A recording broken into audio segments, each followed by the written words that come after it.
Merci d'abord d'être venus plus nombreux que je ne l'imaginais, dans des circonstances qui pourtant ne sont pas extrêmement favorables à ce que vous veniez écouter une intervention de quelqu'un qui est présenté quasiment comme l'incarnation du diable par la République et ses milices. Je voudrais, avant toute chose, m'adresser à vous en m'adressant plus particulièrement à tous ceux qui n'ont aucun intérêt pour la chose politique, ce que je peux parfaitement comprendre, et qui donc sont parfois venus soit par sympathie avant toute chose pour les organisateurs, soit par curiosité tout de même parce qu'il y a là un sujet d'actualité. Et je voudrais insister sur un principe de base qu'il est absolument indispensable d'avoir à l'esprit, c'est que si vous ne vous occupez pas de politique, la politique s'occupera de vous.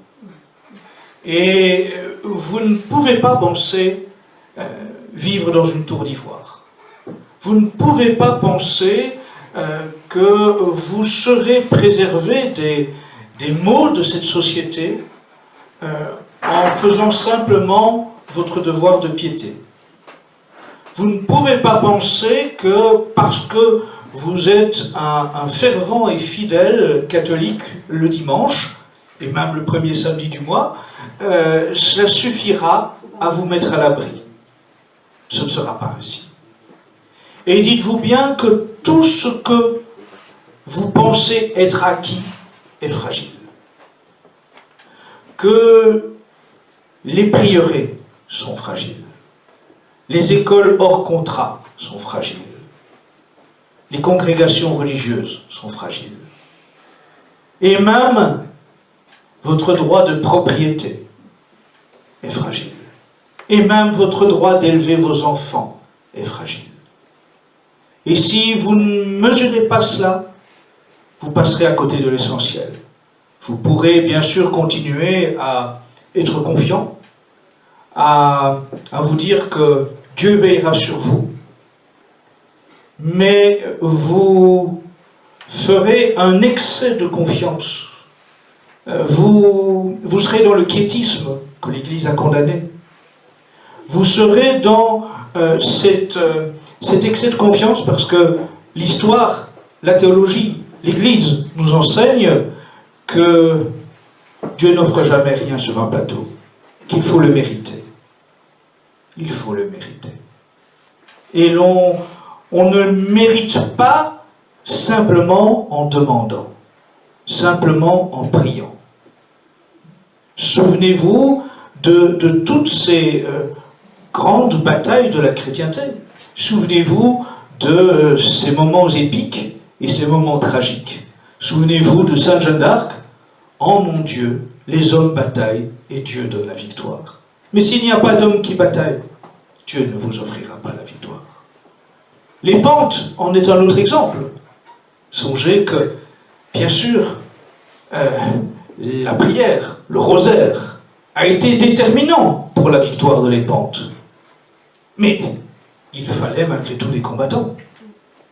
S'il n'y avait pas eu l'armée combattante, l'armée priante n'aurait pas suffi.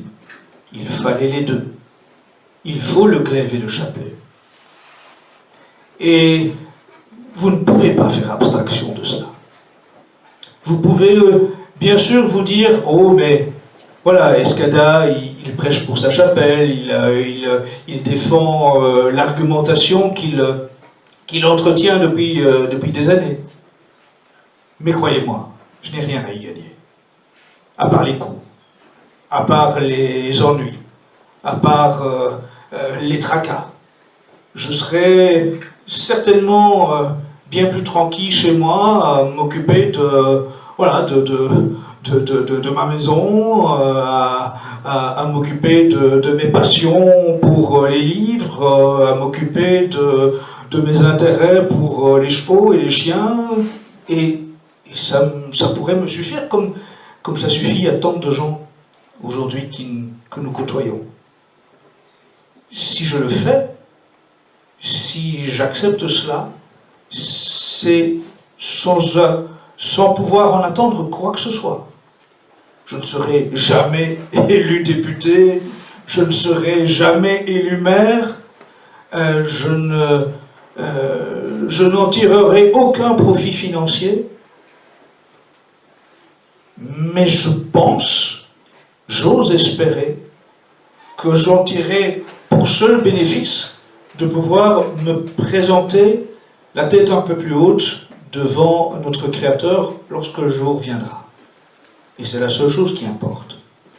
Et, vous voyez, je reviens toujours à cela. Je comprends que vous ayez, pour beaucoup d'entre vous, un vrai désintérêt pour la politique, voire même un dégoût pour la politique.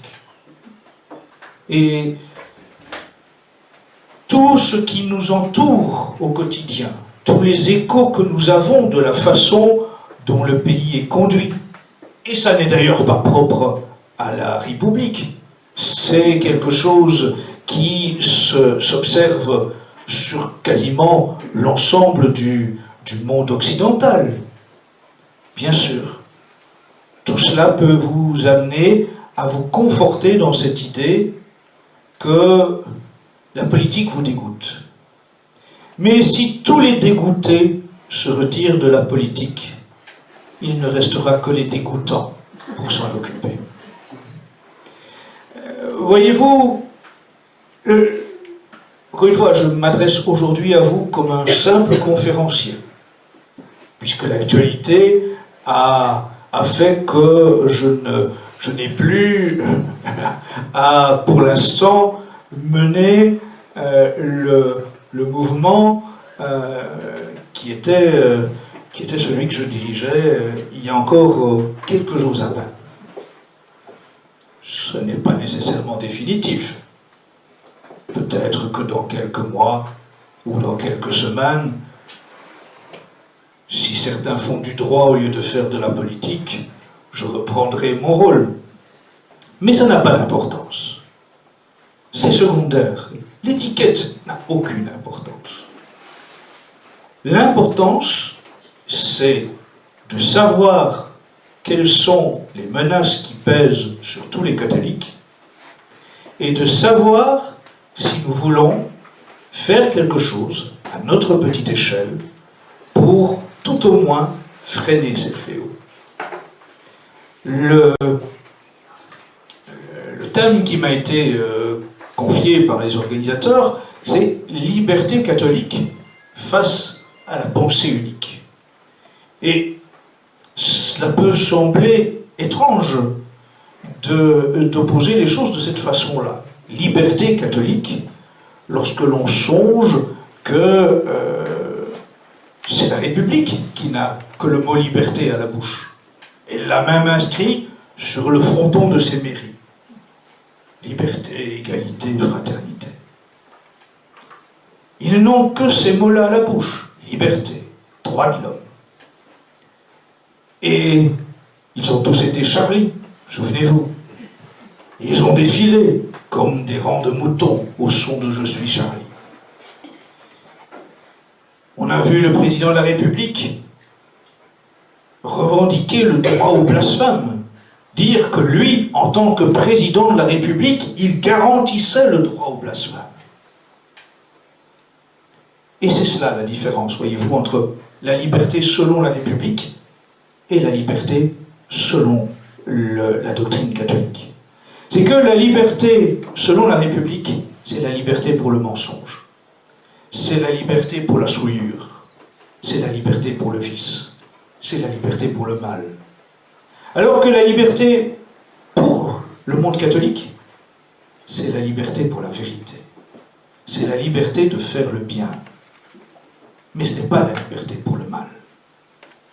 Et ces deux conceptions, elles s'affrontent donc radicalement, frontalement. Alors on pourrait dire que, évidemment, ce que nous considérons qui est le bien, ce n'est pas nécessairement partagé par tous. Et pourtant, je suis persuadé, et c'est ce que je vais essayer de vous démontrer, qu'au contraire, voyez-vous, le bien, il est commun. C'est-à-dire que la notion de bien que nous défendons, elle n'est pas réservée aux catholiques. Notre combat, il n'est pas celui d'une caste, il n'est pas celui d'un clan, il n'est pas celui d'un groupe particulier.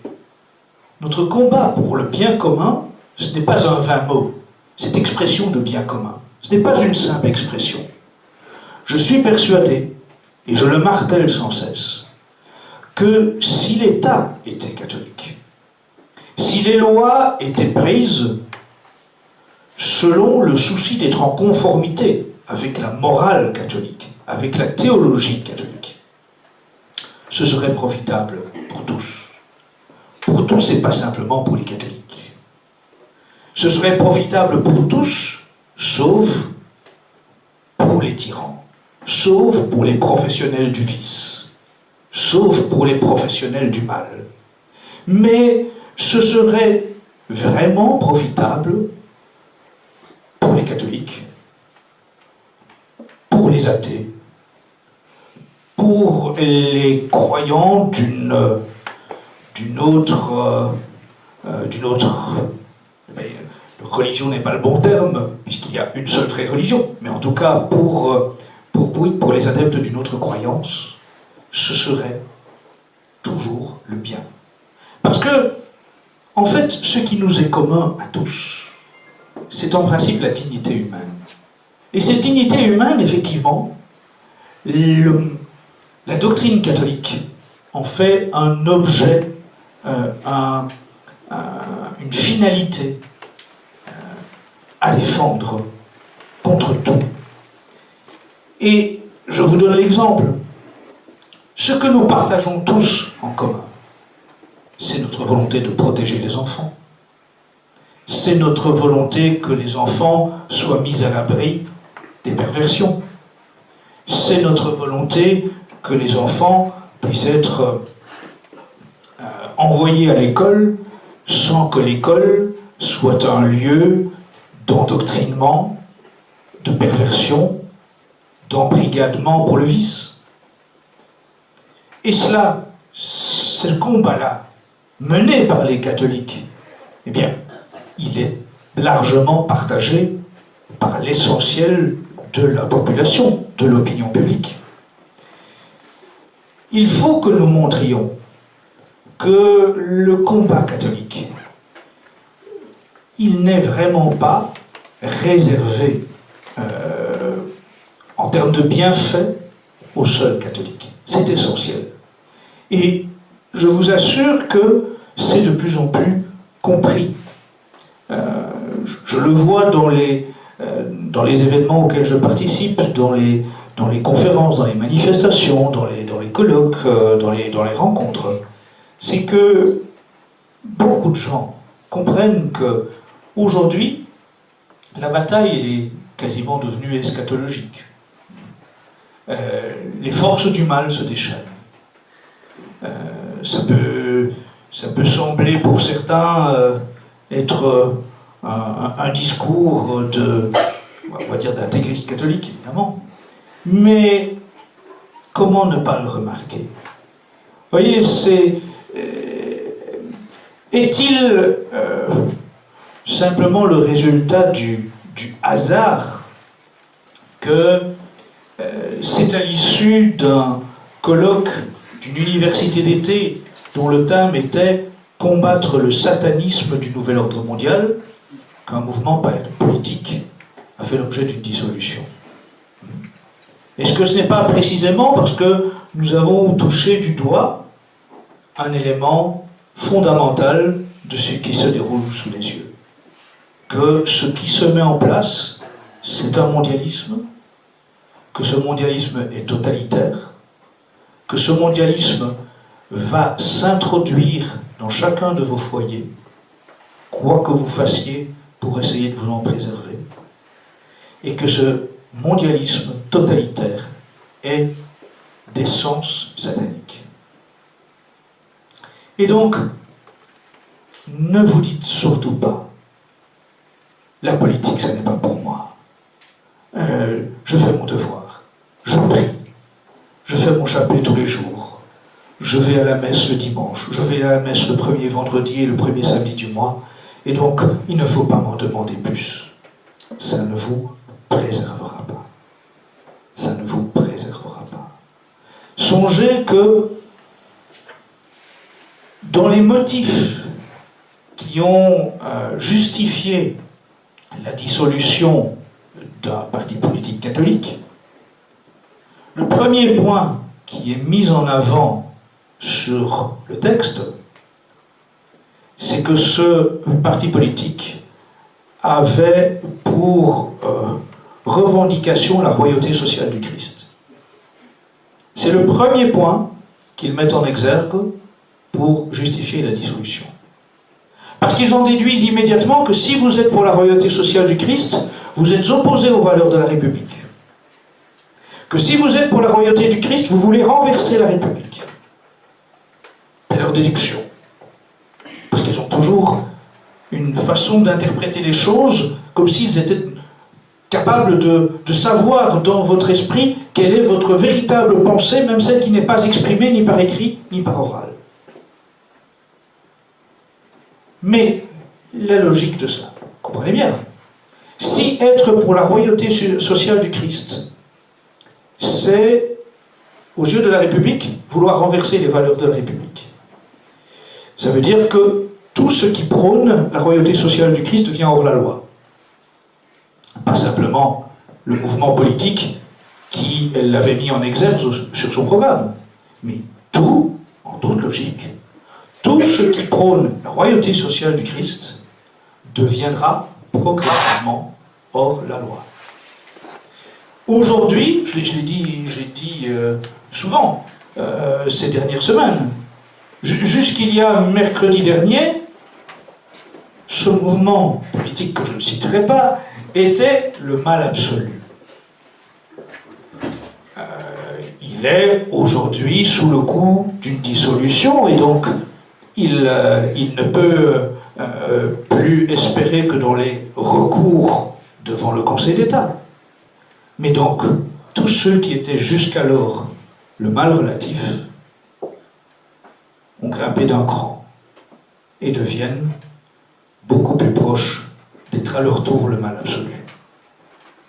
Rappelons-le, il n'y a plus aujourd'hui une seule école hors contrat catholique qui n'est pas avec un dossier juridique sur le bras à la suite des contrôles intempestifs. Toutes les écoles hors contrat catholiques en France sont aujourd'hui, d'une façon ou d'une autre, menacées. Toutes, sans exception.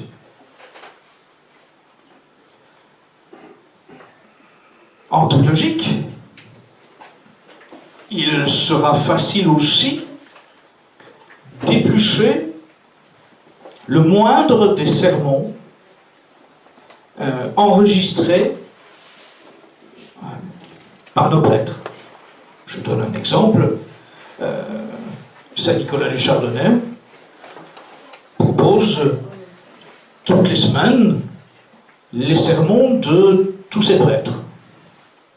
Inutile de vous dire que ces sermons mis en ligne sur une chaîne YouTube vont subir le même contrôle que l'étaient jusqu'il y a quelques jours tous les propos des conférenciers laïcs ou clercs pour le mouvement politique qui a été dissous.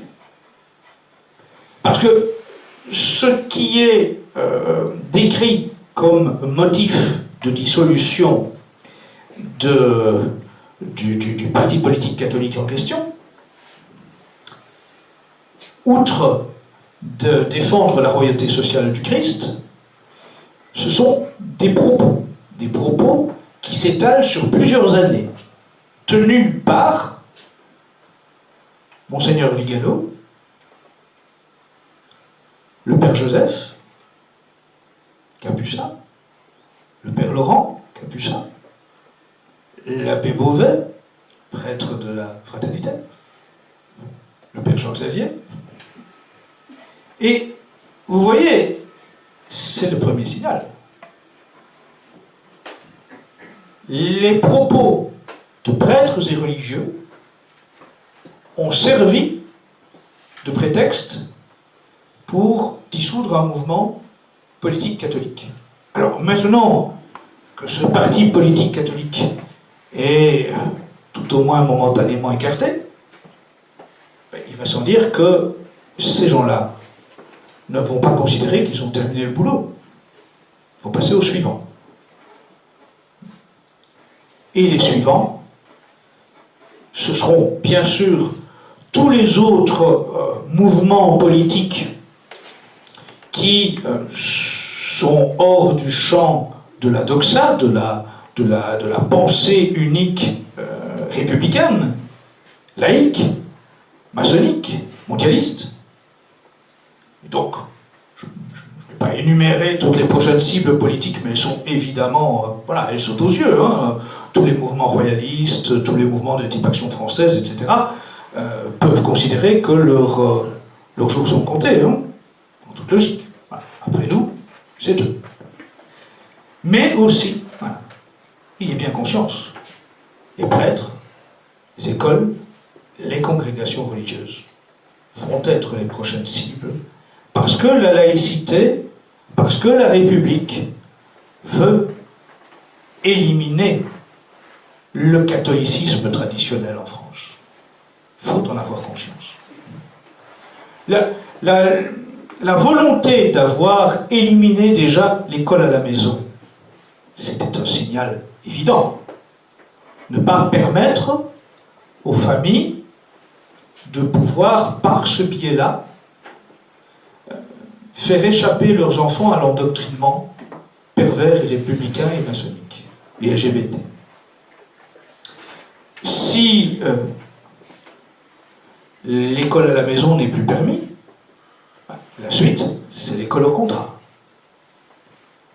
Si les écoles hors contrat sont la cible de contrôles intempestifs et de procès en cours, c'est dire que l'épée de Damoclès, elle descend sur la tête des directeurs d'école de jour en jour. J'ajoute que, je l'avais déjà dit il y a quelques années, il y a une jurisprudence européenne qui permet donc d'être utilisée pour fermer les écoles hors contrat sous le simple motif qui est élastique de dérive sectaire. Vous avez une jurisprudence de la Cour européenne des droits de l'homme qui permet donc de fermer les écoles hors contrat sans difficulté dans n'importe quel pays de l'Union européenne. Il suffit d'invoquer le motif dérive sectaire.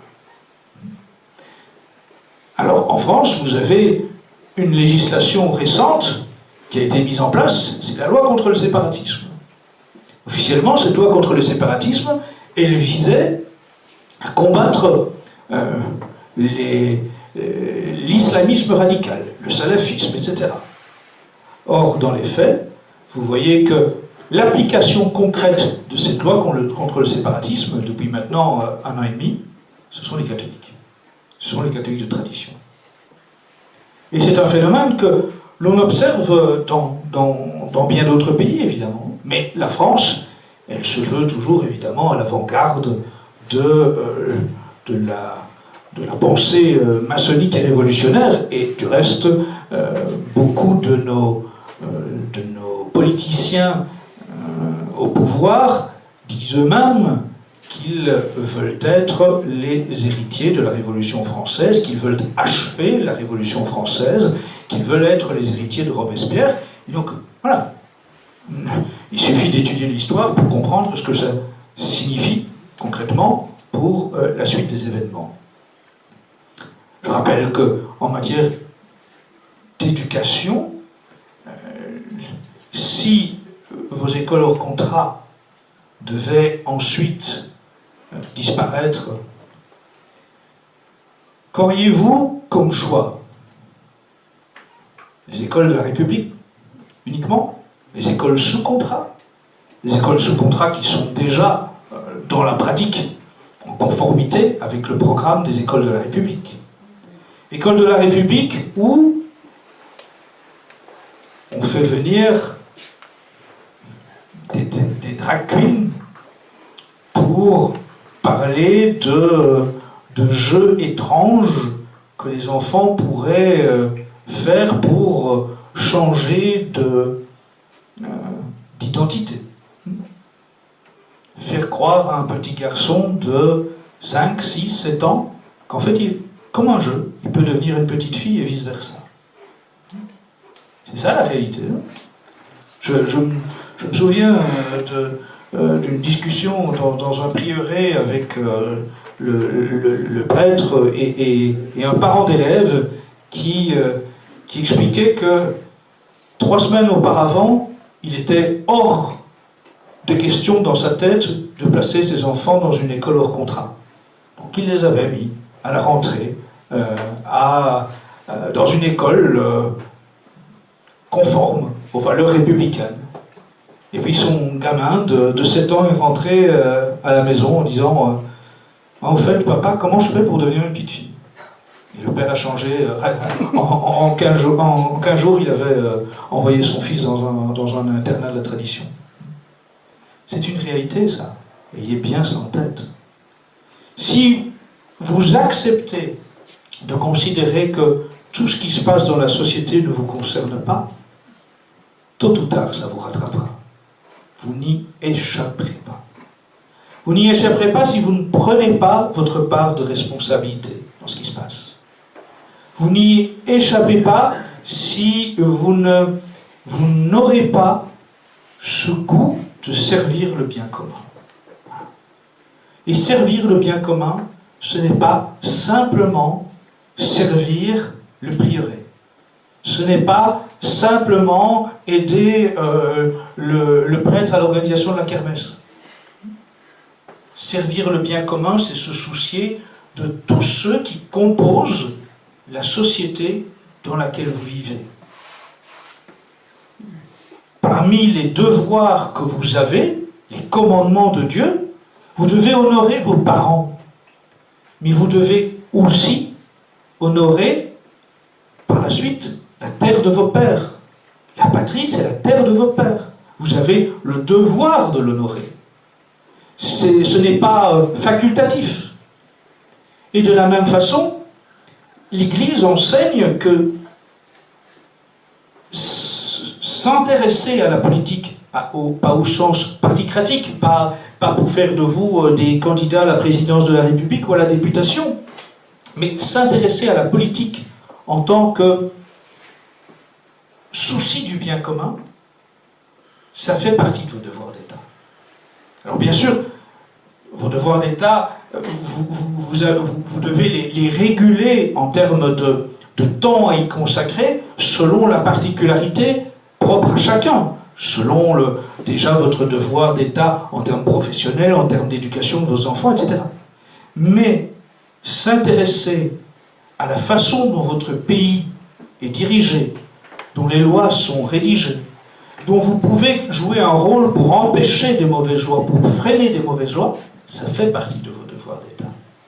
Ça n'est pas facultatif. Si vous n'en prenez pas conscience, ne vous plaignez pas. Si vous ne voulez pas prendre votre part de responsabilité, ne vous plaignez pas de ce qui arrivera à vos foyers, à vos enfants, à vos petits-enfants.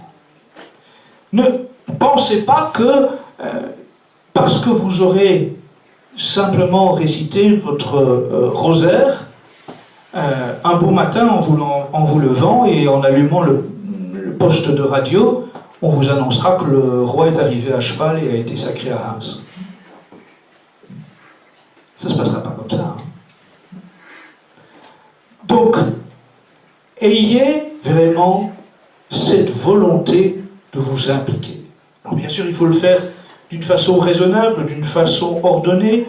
Il faut le faire à la mesure de ce que sont les moyens qui nous restent. Mais organisez-vous en réseau. C'est indispensable pour faire face à un fléau. pour faire face à un danger, il faut vous organiser en réseau. Individuellement, nous ne sommes rien. Un par un pris séparément, nous sommes broyables avec grande facilité. Organisés en réseau, nous sommes beaucoup plus capables, bien sûr donc, de nous entraider et par là même de résister à des chocs. On l'a vu encore avec les 2 ans de tyrannie sanitaire. Regardez comment le saucissonnage,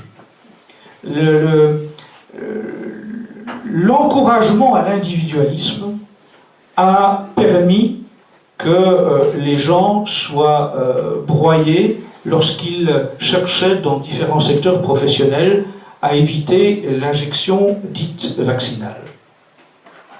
Si on prend le secteur médical, il y avait au moins, au bas mot, 30% du personnel soignant qui ne voulait pas se faire injecter le dit vaccin ARN.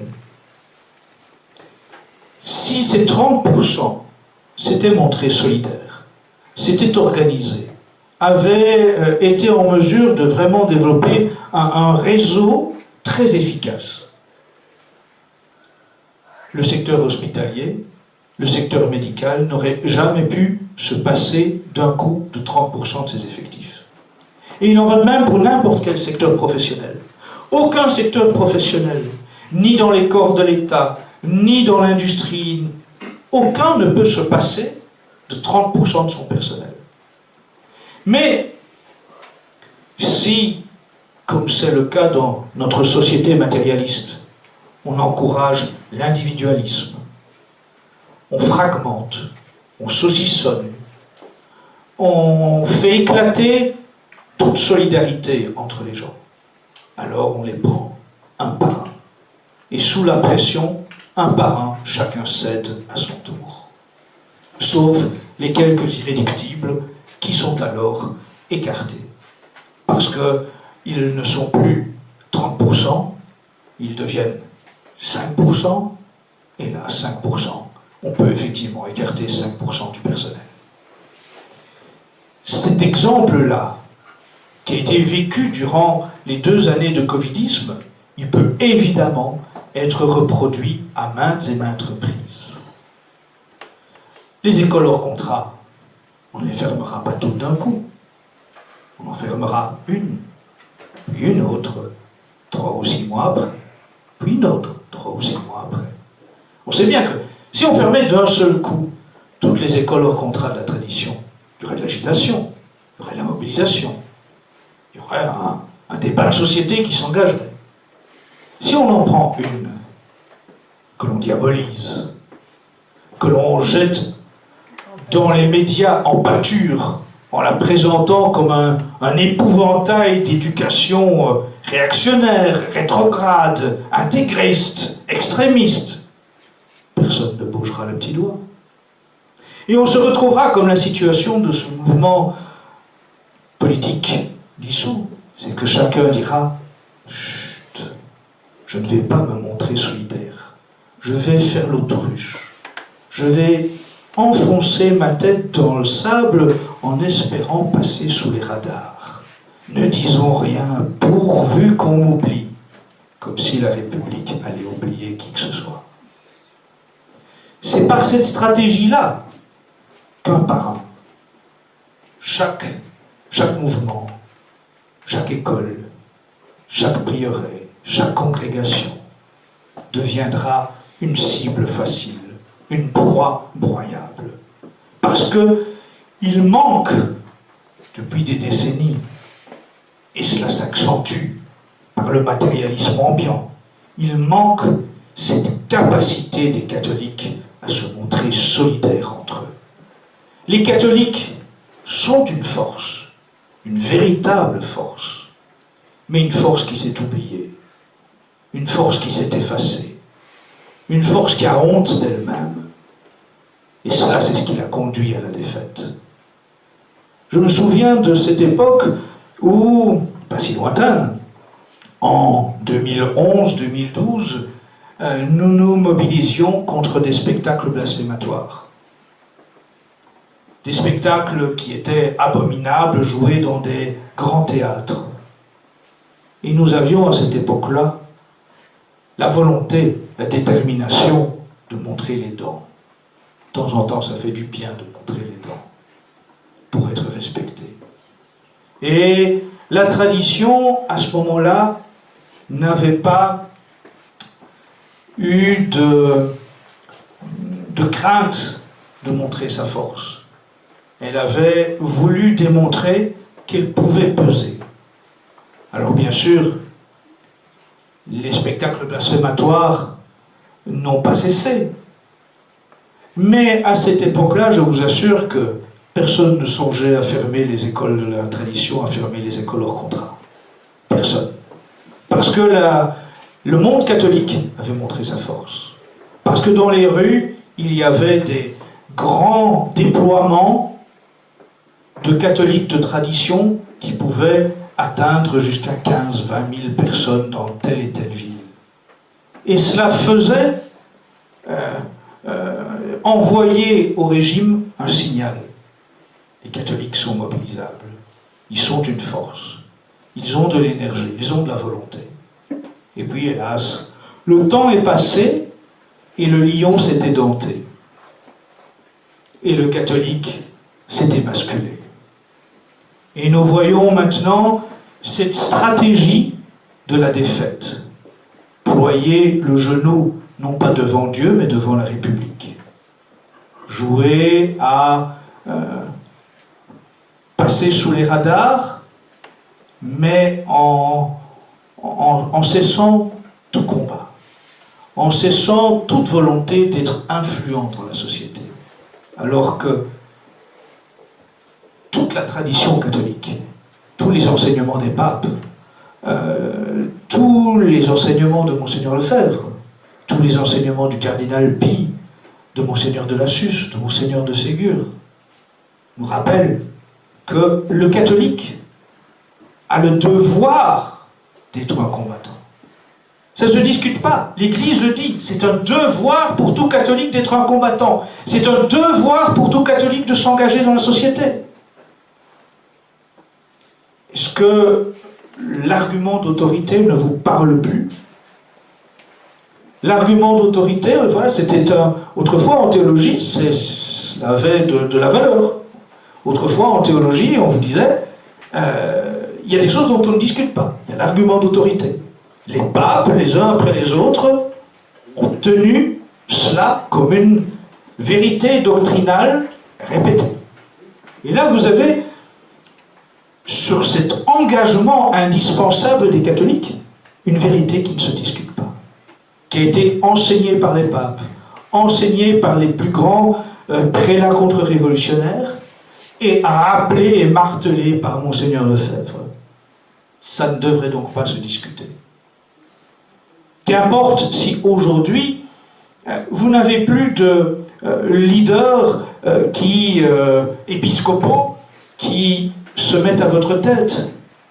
C'est la défense de tout ce qui vous est le plus cher qui devrait vous amener à vous mobiliser sans vous poser la moindre question, à vous organiser en réseau au plus vite.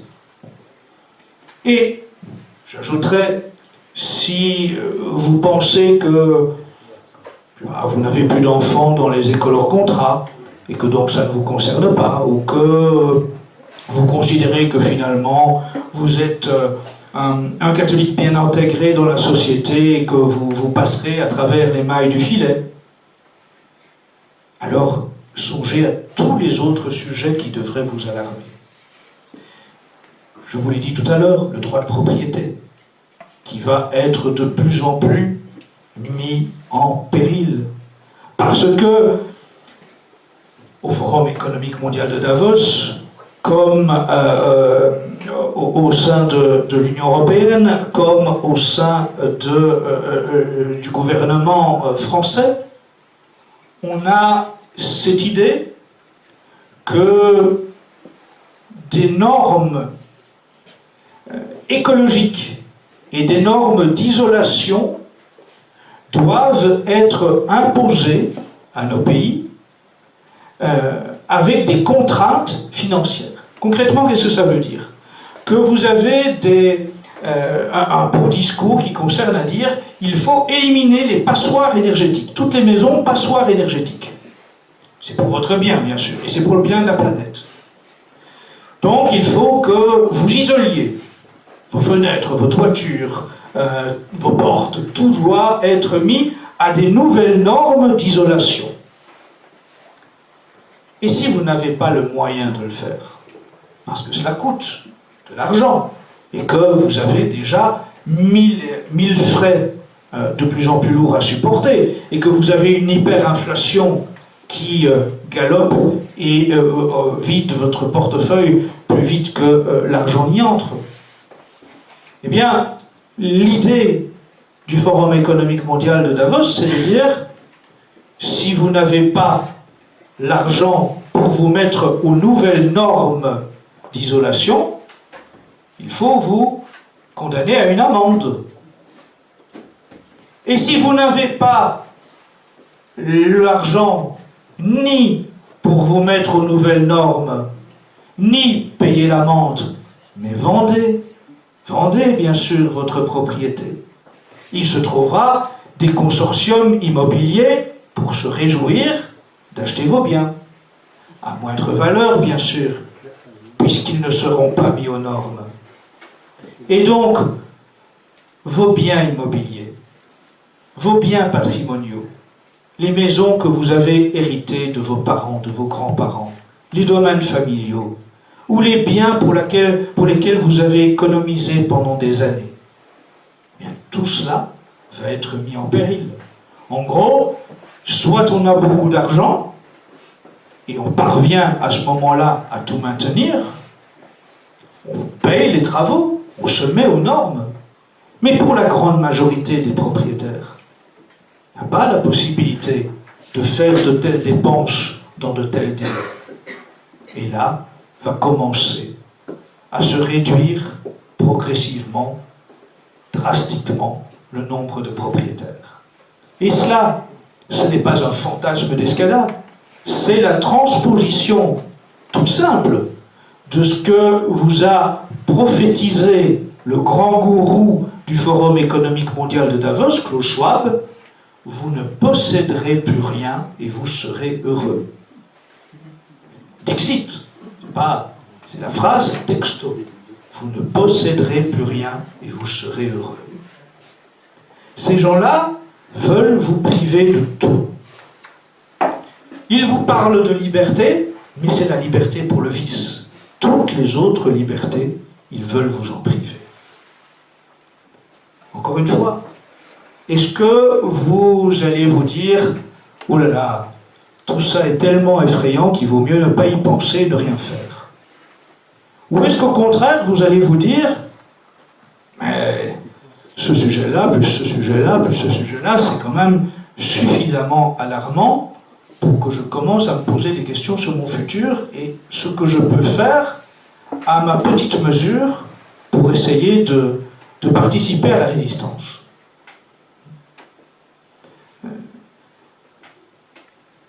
Est-ce qu'il n'est pas indispensable, quand on vous alerte sur tout cela, de vous organiser? Encore une fois, vous voyez, aujourd'hui, je ne prêche pas pour ma chapelle, puisque, entre guillemets, je n'en ai plus. Je prêche pour que vous preniez votre sort en main, pour vous, pour vos enfants, pour vos petits-enfants, pour votre foi, pour votre civilisation, pour votre pays. Parce que vous n'êtes pas encore des êtres déracinés. Parce que vous avez des devoirs. Parce que vous avez des droits, bien sûr, mais des droits qui sont liés à vos devoirs. Est-ce que vous allez accepter de subir?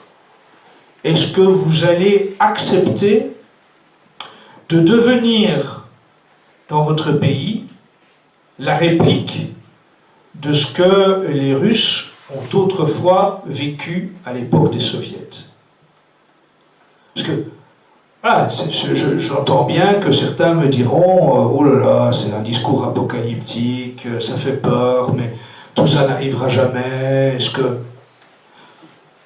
Vous voyez, à l'époque de la Russie impériale, la plupart des gens, du simple paysan à l'aristocrate, se disaient que la vie serait toujours comme il l'avait connue. Et puis un beau jour, la révolution a tout écrasé sur son passage, les soviets ont eu le pouvoir, et la propriété a disparu. La propriété a disparu. Les gens qui avaient des maisons, les soviets sont entrés dans les maisons, on dit, bon, maintenant, vous voyez, ce bel espace-là, d'abord il ne vous appartient plus, et on va le segmenter ici, dans cet espace aussi grand que celui-là, on va mettre 5 familles. Une cloison, 5 familles. Oui, je ne sais pas si des gens parmi vous ont déjà pris la peine d'aller visiter la Russie. Je sais que le père, lui, oui. Mais ça vaut la peine d'aller visiter les grands bâtiments, les grands blocs de l'ère soviétique. Le couloir était très grand. Pourquoi? Parce que c'était dans le couloir qu'on prenait ses repas en commun. Parce que le logement était tellement petit qu'il n'y avait pas moyen d'y manger. C'était uniquement la taille pour superposer les couchettes pour un couple et ses enfants. Tout le reste, c'était du commun, dans un grand bloc. Vous croyez que ce qui a été possible dans les années 20, 30, 40, 50, 60, 70 n'est plus possible aujourd'hui? Mais Klaus Schwab, avec les nouvelles technologies, c'est le communisme 2.0. Ce qui nous est proposé au Forum économique mondial, enfin, ce qui nous est proposé, ce qui nous est imposé par le Forum économique mondial de Davos, c'est le communisme 2.0. C'est la pensée totalitaire telle qu'elle existait au temps des soviets, aménagée avec des nouvelles technologies qui vous permettent de faire la synthèse des romans d'anticipation 1984 et Le meilleur des mondes, et de venir vraiment s'introduire dans vos foyers. Le totalitarisme, le mot totalitarisme, quel est son sens? C'est que c'est une tyrannie qui vient s'occuper de la totalité des éléments de votre existence. C'est ça le sens du mot totalitarisme. C'est la totalité de votre quotidien est prise en main par le pouvoir, est prise en main par le régime. Et nous y arrivons. Souvenez-vous de cette époque pas si lointaine du covidisme, où le pouvoir s'est mis à vous dire comment vous deviez fêter Noël.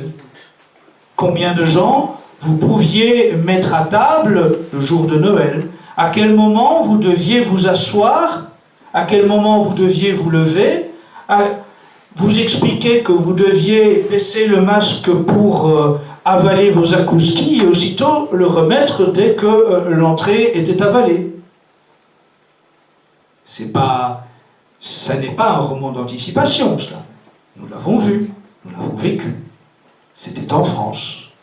C'est en France qu'on a verbalisé des vieilles dames seules sur une plage de Bretagne, sans masque, capables au mieux de transmettre un quelconque virus par éternuement à une mouette ou à une crevette.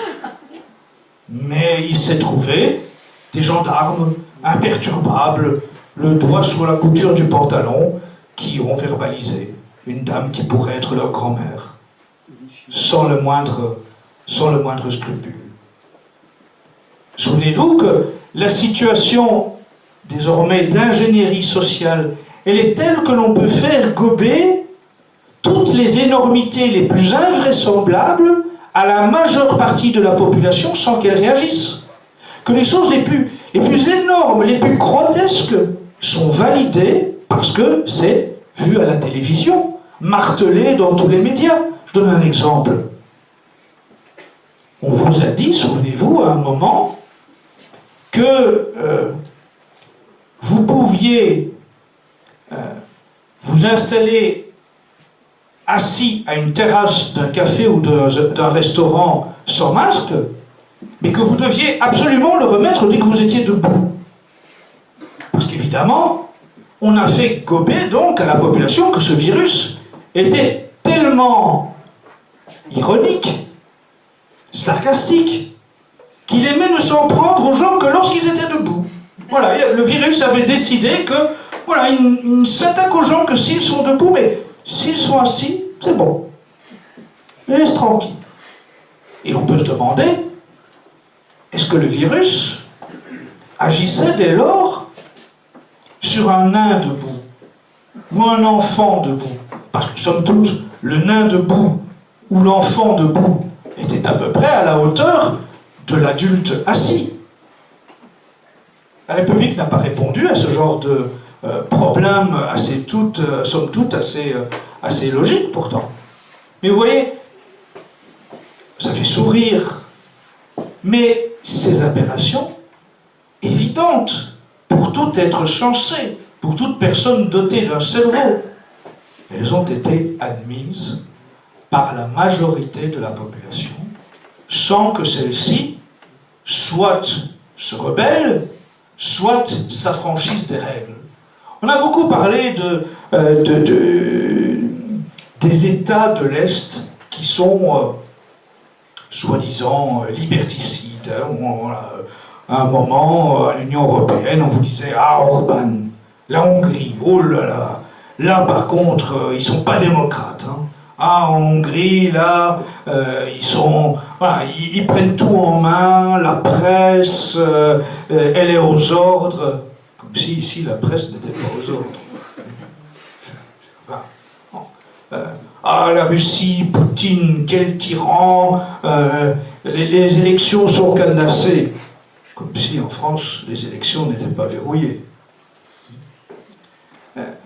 Oui, en Russie, dans ce peuple qui a vécu sous l'ère soviétique, il y a au moins des restes de cette nature dissidente et cet affranchissement par rapport aux règles. C'est-à-dire qu'en Russie, au même moment que l'on vous disait que vous deviez porter vos masques du soir au matin, même si vous étiez seul dans votre voiture, au cas où vous auriez eu, je sais pas, une mouche ou quoi, enfin, voilà, pour être seul dans sa voiture et porter le masque, c'est un sommet de l'abrutissement d'une population.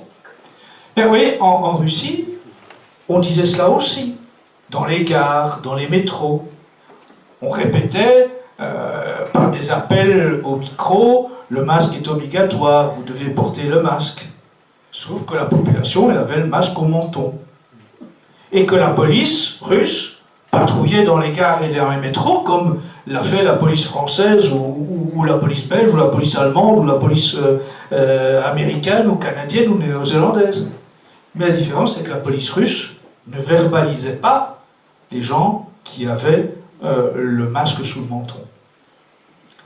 Et donc, on en arrive à cette comparaison évidente. Hein. Tout ce que notre régime républicain et nos grands organismes internationaux, l'OMS, l'ONU, l'UNESCO, nous présentent comme le bien, c'est le mal. Tout ce qu'ils nous présentent comme le mal, c'est le bien. Et on l'a vu, en fait, voyez-vous, avec toute cette campagne visant à préparer les esprits à dissoudre un mouvement politique catholique. C'est que plus ils nous vomissaient dans les médias, plus ils nous dressaient un portrait d'épouvantail caricatural, plus les adhésions rentraient. Plus les gens demandaient à savoir comment nous aider. Parce qu'aujourd'hui, dans l'opinion publique, dans ce qu'on appelle grosso modo la dissidence, au sens large, dans tous ceux qui sont en rupture avec ce système, depuis 2 ans de covidisme, depuis l'époque des Gilets jaunes, depuis l'évidence de l'inflation des prix, etc., depuis la propagande sur la guerre entre la Russie et l'Ukraine qui aurait justifié que tous vos prix augmentent, comme si tout ce que vous consommiez de A à Z venait d'Ukraine ou de Russie. La moutarde de Dijon, c'est bien connu qu'elle vient de Russie. Tout cela a eu comme effet qu'une grande partie des gens, désormais, ne gobent plus la vérité officielle. Et nous en avons vraiment perçu les résultats. Alors, prions que les catholiques ne soient pas les derniers à éveiller leur conscience.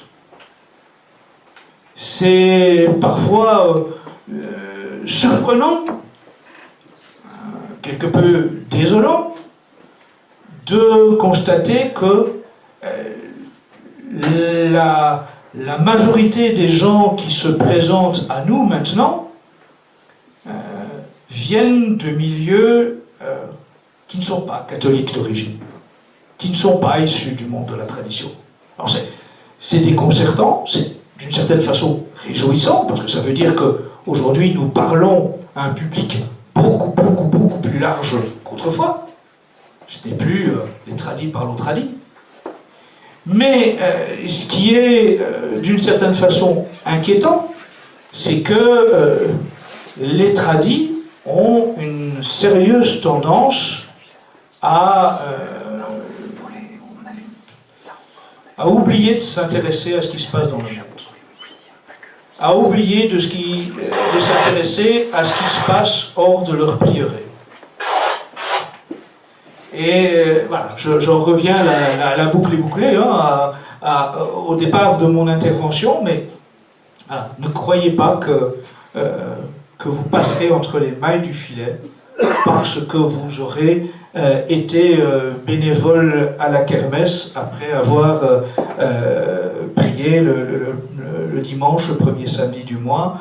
Voilà, ça ne suffira pas à ce que Dieu vous préserve de tout ça. Je vous le souhaite, hein, mais je pense vraiment que Dieu est plus exigeant que ça.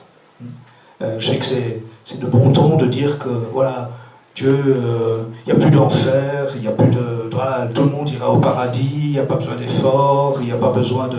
Voilà, tout est acquis, Dieu nous donnera tout parce qu'il est amour, on n'a même pas besoin d'avoir le moindre effort à proposer. Moi, je ne crois pas. Et je vous dirais, songez que tous ces constats que j'ai mis en évidence en espérant vous faire prendre conscience du fait que vous devez vous intéresser à ce qui se passe, ça n'est que l'avant-goût. C'est la mise en bouche. C'est l'entrée. Parce que au Forum économique mondial de Davos, où se situe, à mon sens, le vrai pouvoir, on est bien loin déjà dans tous les scénarios qu'ils ont imaginés pour vous. Moi aussi. Au Forum économique mondial de Davos, tous les grands chefs d'État, tous les personnages influents, les grands patrons des 10 000 plus grandes industries, entreprises au monde, se pressent parce que le vrai pouvoir, il se concentre là. Tous ceux qui sont influents sont là. Et qu'est-ce qu'on y dit depuis maintenant quelques années? Que le modèle chinois est intéressant. Klaus Schwab parle du modèle chinois, à adapter pour l'Occident. Le modèle chinois, c'est le crédit social. Qu'est-ce que c'est le crédit social? C'est, pour chacun d'entre vous, le fonctionnement à points. Vous connaissez déjà tous le permis à points, vous en évaluez tous les bienfaits et tout le plaisir. Hein. Voilà, vous connaissez à quel point c'est réjouissant de voir vos points disparaître assez facilement. Et imaginez que c'est votre vie qui est un point. Tout dans votre quotidien est l'objet d'une cotation. Que donc, déjà, on part comme préalable que dans un pays qui considère que la religion est l'opium du peuple, être catholique, ça vous fait perdre des points. Si vous êtes identifié comme allant à la messe, préalable, vous avez déjà perdu des points. Mais si donc vous passez, vous traversez le passage pour piétons lorsque le feu est rouge, vous perdez immédiatement un point qui se traduit par une amende décomptée de votre compte en banque par reconnaissance faciale. Parce que la Chine, dans toutes les grandes villes, a mis en place le système de reconnaissance faciale, d'identification numérique. Chaque citoyen a toutes les caractéristiques de son visage identifiées par un système d'intelligence artificielle qui est en mesure instantanément de reconnaître chacun de ces citoyens qui commet une infraction et de lui coller l'amende dans la seconde qui suit l'identification de l'infraction. Donc, ce n'est pas une plaisanterie, hein, vous pouvez retrouver les images, vous n'êtes pas encore à l'autre bout du trottoir, alors que vous êtes en train de traverser hors du champ autorisé, vous traversez au rouge au lieu du vert, eh bien, vous n'êtes pas encore sur le trottoir d'en face, qu'un écran montre votre photo, votre nom, et le montant de l'amende qui va être déduit de votre compte en banque. Vous allez me dire, c'est la Chine. Oui, mais comme je vous l'ai dit, Klaus Schwab vous parle du modèle chinois, et la France, comme beaucoup d'autres pays, est en train de mettre en place à grand galop l'identification numérique, et ce n'est pas pour rien. De la même façon que vous avez, je pense, tous entendu qu'il y aura les Jeux Olympiques à Paris en 2024 et que ça s'accompagne de l'installation d'un très, très, très grand nombre de nouvelles caméras sophistiquées. L'identification numérique avec la reconnaissance faciale, ce n'est plus un mythe de science-fiction. Ce n'est pas réservé à la Chine. Cela va arriver nécessairement ici.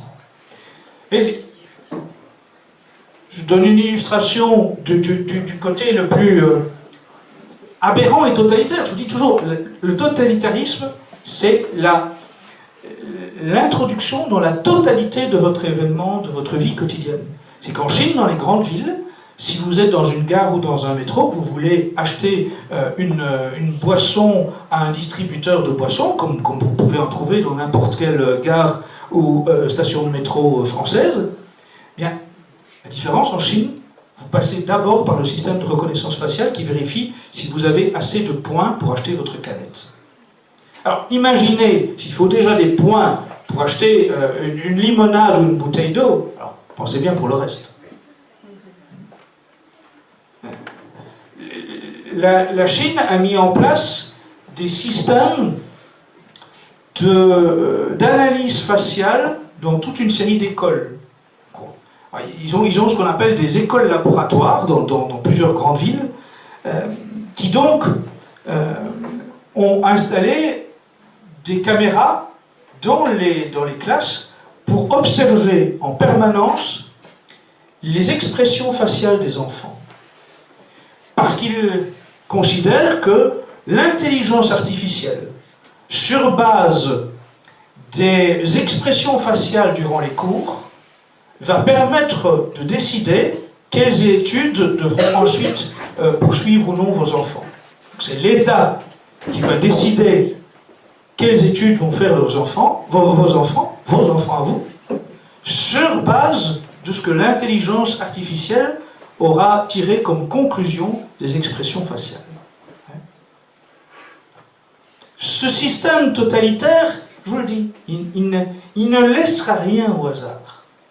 Il sera dans votre habitation, comme dans le roman 1984. Aujourd'hui, on n'arrête pas de vous proposer des outils ménagers dits intelligents, numériques, connectés. Je suppose que voilà, vous avez tous vu ça.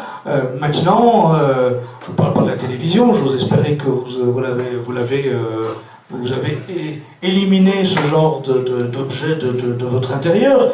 Mais aujourd'hui, on vous parle du frigo intelligent. Le frigo intelligent, c'est le frigo qui va vous signaler qu'il est temps de racheter du ketchup parce que votre pot de ketchup est quasiment vide. Ou qu'il est temps de racheter du jus d'orange parce que la bouteille va être vide.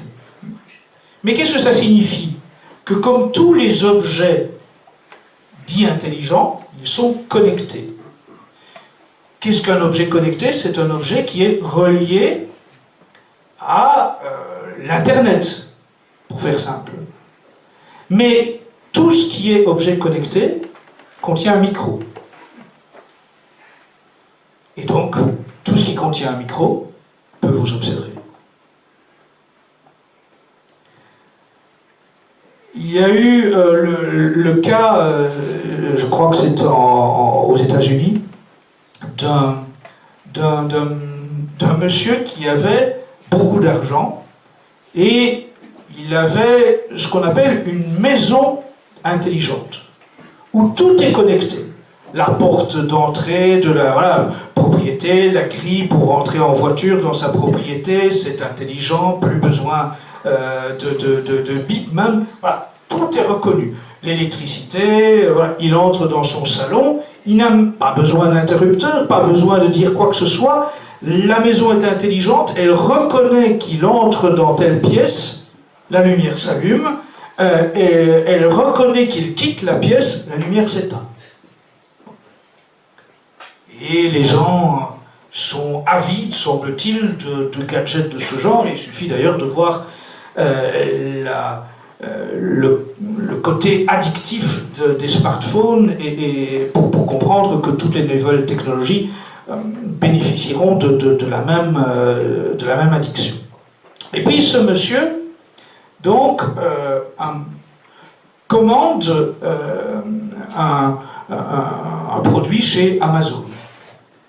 Il n'est pas là quand le livreur vient se présenter. Et la maison intelligente ouvre la porte, mais elle ne le laisse pas entrer plus loin. Il y a un message qui est donné pour déposer le colis. Le livreur en question rentre chez lui et dénonce à son patron le propriétaire de la maison comme ayant tenu un propos raciste à son égard. Alors qu'il n'était pas là. L'information est transmise à Amazon qui note propos racistes. Et tout le système de la maison intelligente se verrouille. Parce que c'est une infraction grave. Et le monsieur arrive chez lui, veut rentrer, il n'y a plus moyen d'entrer dans sa maison.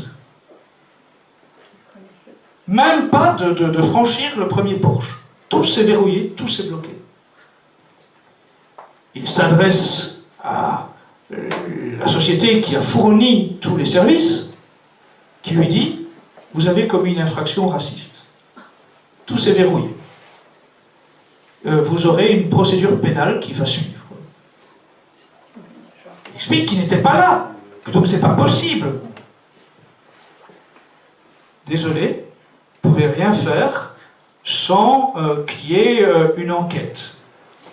Le bonhomme, propriétaire d'une grande villa numérique, a dû loger à l'hôtel pendant 15 jours, le temps qu'il parvienne à convaincre Amazon de vérifier par le système de caméras de surveillance le fait qu'il n'était pas là et que donc il ne pouvait pas avoir tenu un propos raciste au livreur.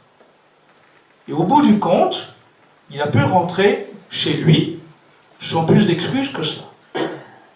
Mais ça vous donne, au-delà de l'anecdote, ça vous donne la démonstration de ce que, qui dit objet connecté, qui dit objet intelligent, dit omnisurveillance. Micro partout. Dans un système, dans une société qui ne vous passe plus rien. Vous ne pouvez plus dire autre chose que le fait que les LGBT sont des gens formidables. Vous ne pouvez plus dire autre chose que les transgenres, c'est un progrès extraordinaire. Vous ne pouvez plus dire autre chose que le multiculturalisme, qu'est-ce que c'est chouette. Vous ne pouvez plus dire autre chose que l'immigration, s'il vous plaît, apportez-nous-en encore un peu plus.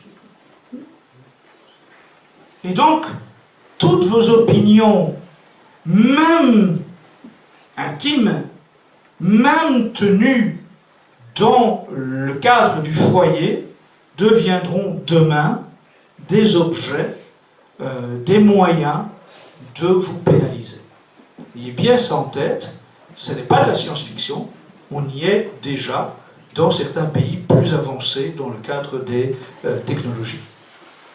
Alors, leçon de tout ça, première chose, préservez-vous de toutes les nouvelles technologies tant que vous le pouvez.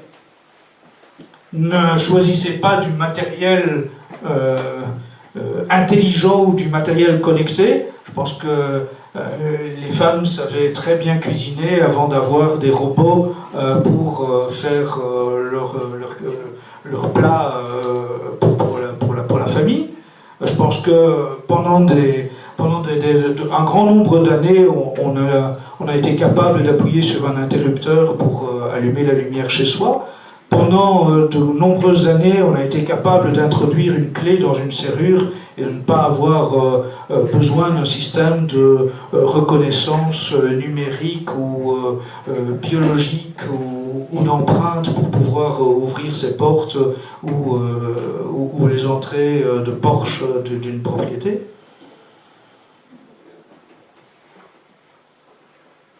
Préservez vos enfants de ChatGPT. Parce que qui dit ChatGPT dit des enfants décérébrés qui ne réfléchiront plus. Parce que c'est évidemment très facile pour un enfant de prendre l'habitude de faire ses devoirs par ChatGPT. Pourquoi est-ce qu'un enfant à qui on donne l'accès à ChatGPT continuerait à passer du temps à travailler alors qu'il pourrait confier tout son travail scolaire à ChatGPT et lire des mangas ou regarder des vidéos? C'est une évidence. Hein. La nature humaine, on la connaît. Depuis le péché originel, la nature humaine, elle n'est pas portée à l'effort. Donc si on fournit tous les moyens technologiques pour ne plus fournir d'efforts, ben, la plupart des gens accepteront très volontiers d'être décérébrés. Et nous assisterons à un monde de moutons d'autant plus manipulable. De nouveau, lisez ou relisez 1984 ou Le meilleur des mondes. Hein. On y va tout droit. Organisez-vous en réseau. Organisez-vous en réseau solidaire. Soyez capable de vous entraider. Connaissez-vous entre vous. Pour savoir à qui vous pouvez faire confiance. Ayez des réseaux solidaires dans les campagnes comme celle-ci. Faites du vrai travail de reconquête de la terre, du retour à la terre. Nourrissez-vous correctement, mettez les mains dans la terre. Ayez cette connaissance de ce travail de la terre qui vous permet de nourrir votre famille correctement, de vivre correctement, de vivre à l'abri des fléaux qui arriveront inéluctablement dans toutes les grandes villes. Voilà, j'en arrête ici parce que j'ai déjà été très long, mais surtout, ma conclusion, elle est celle-ci. Je sais que, je reviens là-dessus, je sais que certains d'entre vous ne voulaient pas s'intéresser à la politique, et j'espère qu'ils auront compris qu'ils n'ont pas le choix. Merci.